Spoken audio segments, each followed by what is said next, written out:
Estas son apenas unas cuantas palabras de Vladi sobre el dibujo y ahora le cedo la palabra al gran dibujante Eco, que ha trabajado mucho, afortunadamente creo yo, en los medios impresos y en espacios editoriales, porque eso nos ha permitido encontrar su trabajo no solamente teniendo que ir a una exposición, ¿no?, sino tener pues una muestra. O sea, eso era parte de por lo cual uno compra ciertas publicaciones o compraba también ciertas publicaciones de épocas de su trabajo que hicieron historia, ¿no? Por ejemplo, la famosa Denise en las épocas del 1+1, pues que nos marcó a toda una generación con su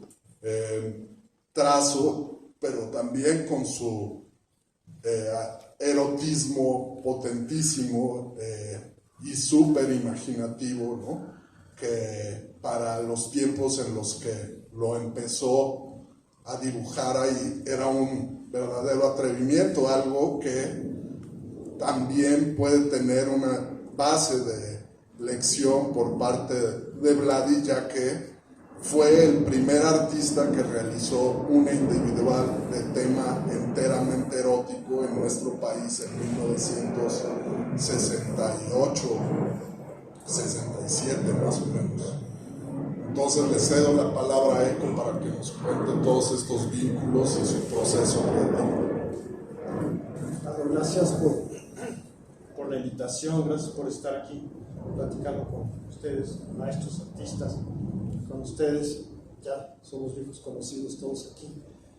Y vamos a platicar de las técnicas de Vladi y las discusiones con Vladi sobre la técnica, ¿no? Pero te digo, el asunto de que mi obra, o sea, no es una obra fácil comercialmente, entonces por eso me refugié en esa oscura esquina que es la cosa de los periódicos, y ya cuando se cerraron los periódicos por el tema de la censura, pues a retomar la gráfica. Pero el tema que más me influenció de Vladi cuando yo tenía 5 años, en un Sanborns, porque mis padres se reunían en la pastelería suiza, que era de unos refugiados de la guerra, pastelero, Bassegoda, catalán, suizo-catalán, ¿no? Entonces ahí todos los refugiados y desterrados de Europa y de España se juntaban allí. Y en una de esas, pues, yo dibujando ya muy precoz, voy con Vladi y nos vamos a desayunar a Sanborns, porque era una cita muy formal. Me dijo: a ver, enséñame tus dibujos, enséñame qué haces. Y yo, bueno, pues un día antes me puse muy afanoso a dibujar y a copiar los dibujos de Pato Donald, ¿no? Esas cagadas que nos ponieron a muchos, como la primera gráfica asesina, o sea, una cagada, Walt Disney,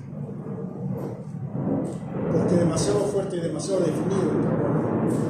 Entonces le llevo eso. Vladi, ¿qué hace? Ahí en el Sanborns los tira al piso y dice: esto es una mierda. O sea, en mi vida, en mi carrera, me han dicho como cerca de 20 veces: esto es una mierda. Entonces, pues bueno, a ver qué dice Freud al respecto. Pero me dijo: si vas a copiar, copia a los maestros, copia a alguien que te impacte, copia a alguien al que sea absolutamente imposible para ti dibujar. Entonces, pues bueno, así está en consecuencia los libros de Vladi, los libros de arte de Vladi, donde ha copiado. Y abres un libro de arte de Vladi, por ejemplo, de los escorzos de Leonardo, o de los escorzos, los pocos que hay de Miguel Ángel, y junto, encima de las letras, hay un grafito de Vladi perfectamente bien y hasta mejorado, y cambiado las proporciones del dibujo que está pues en estas fotos miserables de los libros de los 70s, ¿no? En unas cagadas. Y estos son así, y este es el dibujo, ¿no?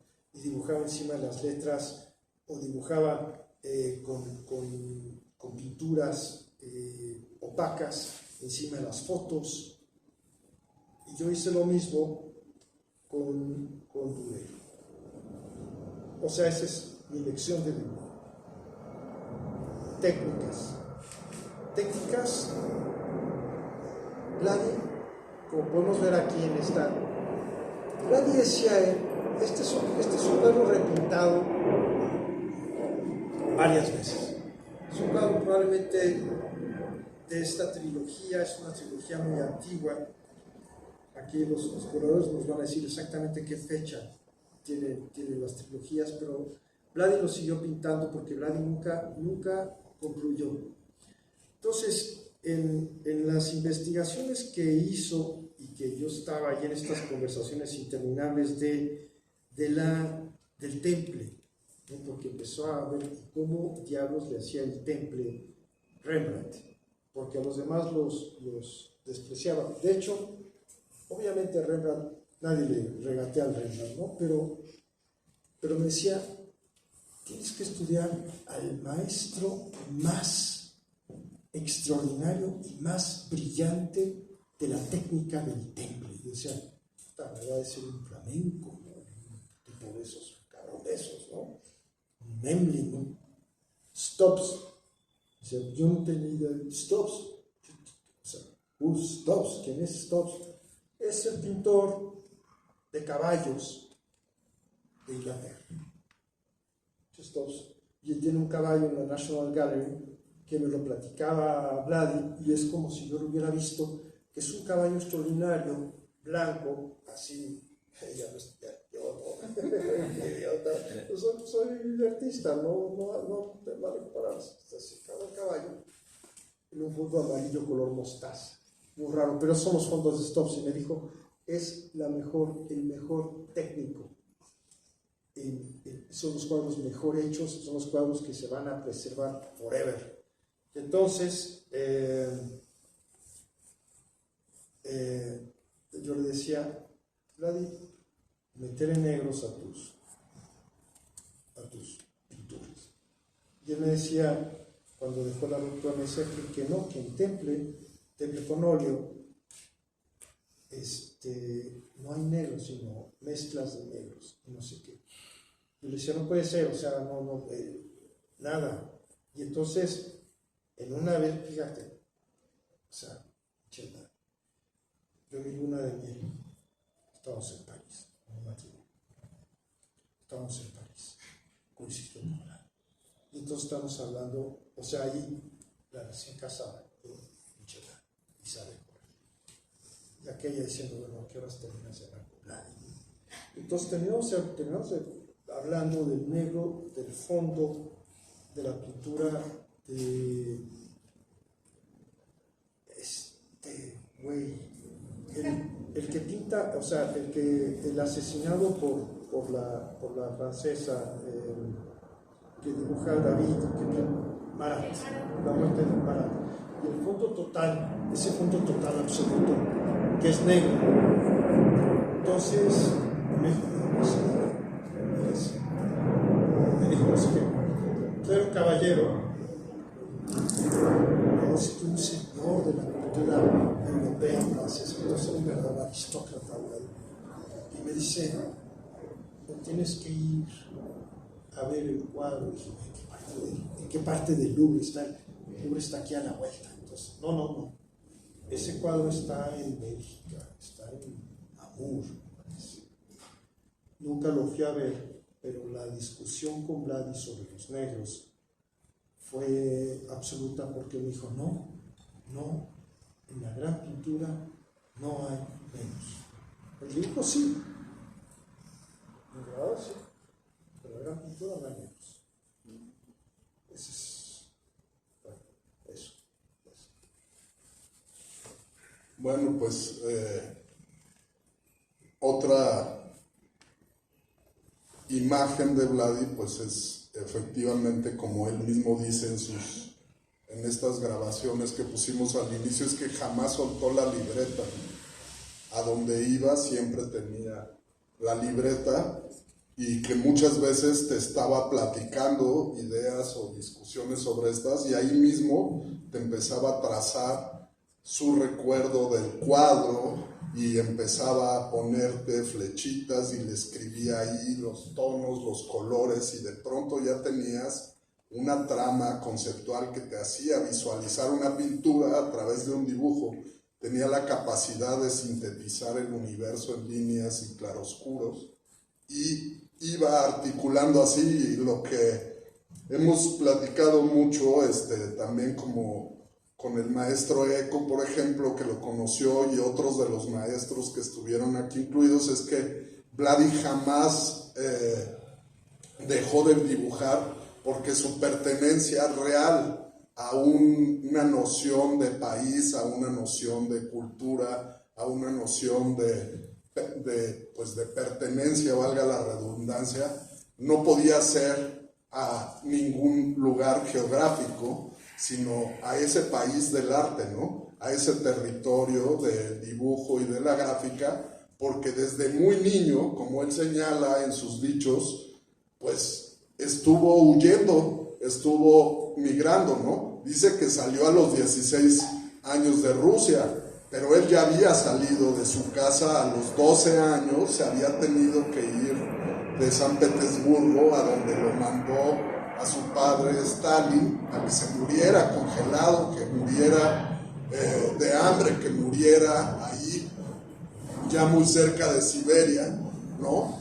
Y pues se salvan gracias a que miles de firmas llegan al dictador exigiendo desde Europa que sea él liberado, que le permitan salir hacia Europa, y así pues escapan de Rusia. Pero para ese entonces, pues Vladi ya había perdido a su madre. En ese momento pierde a su madre porque se va nada más con Víctor Serge a esta zona de Rusia. Ya había perdido pues su ciudad, ya había perdido el museo con el cual él entabla su primer diálogo con estos maestros, que es el Hermitage, a donde él pues aprendió a pimponear a través del dibujo, las líneas, y luego las primeras pinturitas que empezó a configurar en su casa, y todo eso lo va acumulando, y por eso es increíble que cuando llega el momento en que Vladi decide legar al pueblo de México su patrimonio entero, dona 4,700 piezas, ¿no? Pues uno dice, puta madre, ¿cómo le hizo? Pues es que nunca soltó la obra, jamás la soltó, porque como dice Eco, se la vivió rehaciendo todos los cuadros, pero también se la vivió acumulando su proceso creativo en base a nunca perder libretas, folios de hojas sueltas, acuarelas, wash, y acumuló. Entonces es de los pocos pintores que realmente todavía al final de su vida, de una larga vida, a los 80 años, pues tenía acumulada toda su obra prácticamente, ¿no? Y solamente había vendido 15, 20, 50 cuadros cada lustro, ¿no? Como muy estratégicamente vendidos, y luego con promesas de que, oye, y les hablaba incluso a los dueños, ¿no? De que, oye, podría ir a ver mi cuadro y podría, ver si necesita trabajarse, o era el hombre más feliz del mundo si le decían, oye, restáurame la pieza, ¿no? Claro que sí, ¿no? Y se apoderaba otra vez de su lienzo o de su dibujo y lo trabajaba infinitamente. Así el grabado, pues nunca se rigió por los parámetros establecidos para convertir el grabado en un original múltiple y darle una salida comercial. Nunca hizo ediciones, nunca las cerraba, le valía madres la numeración, las pruebas de autor y todo, porque lo que a él interesaba era regresar esa placa, sacar impresiones de los distintos estados, explorar cómo se veía la imagen en color sepia, en color rojo, en color azul, regresar a la misma, hacerle más y más líneas hasta que la sombra fuera absolutamente rembrandtesca, y así hizo un verdadero magisterio a través de sus cuadernos, sus impresiones y sus pinturas, y pues ese magisterio, que es el que queda en la obra, es el que ya recogieron, sin conocer al personaje, estos otros 3 magníficos artistas que participan de la muestra y que nos van a hablar pues de ese encuentro y de sus propios procesos, ideas y propuestas. Entonces le voy a ceder ahora